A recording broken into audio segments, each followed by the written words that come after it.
Jay, should athletes be social activists, or like they tell basketball players, should they just shut up and dribble?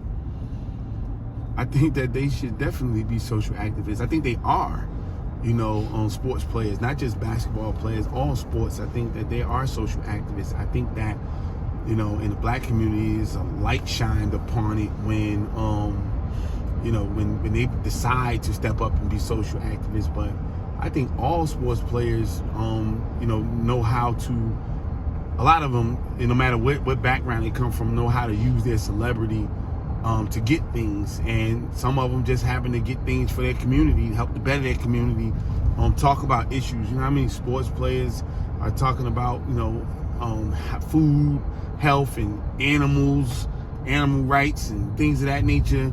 There's always the hot button topics of that, the police brutality. So that goes in, but it's all my years of watching sports, and I've seen people of different walks of life talk about, as I said, helping the animals, helping villages out in Africa, and everything, the whole gamut. So yeah, I think it's cool. It's dope. It's some organizations, like, they have things where you have to do a certain amount of charity work and have to speak and have to support certain things.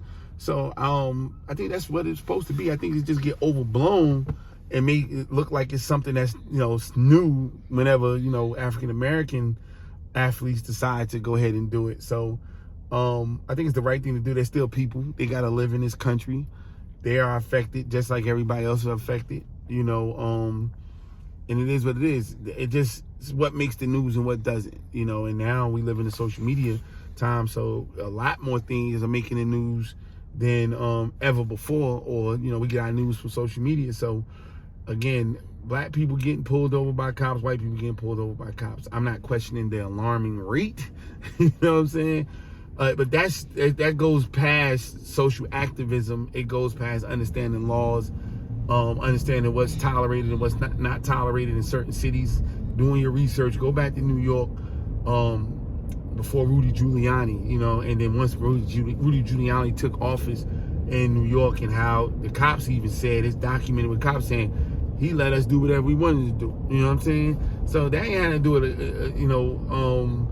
with whether athlete was being an activist or not.